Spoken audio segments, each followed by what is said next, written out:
bumili na rin kami ng bag, cooler bag para sa mga picnic namin at gagamitin namin today. Well, alam nyo ba, halos lahat ng gamit namin sa mga ginagawa naming adventure, hiram lang. Mostly sa landlady ko. Kung saan ako nagre-rent. Napakabait niya. Napahiram niya lang sa akin lahat ng mga gamit niya. Especially yung paddleboard na gamit namin. Hiram lang talaga yun. Hindi naman kasi siya madalas na ginagamit. Kaya practical lang din na humiram na lang din kami. Pero sa cooler bag naman, naisip namin mag-invest na sa ganito.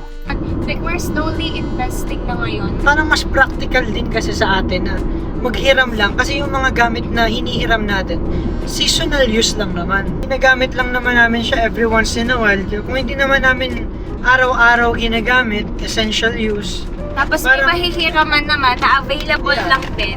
Maghihiram na lang. Yeah. Life hack. Just good din pala, no? Pag sa simula, if you wanna own something, magandang hinihiram mo muna yung bagay na Kung yun. may mahihiraman kayo. Oo, kasi para at least you get to see what it's like to own that product.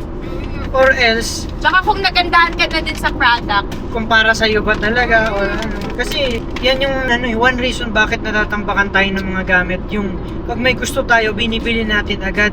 tapos once lang pala magagamit. Yung saya, mabilisan lang. After a while, nakakalimutan na natin gamitin.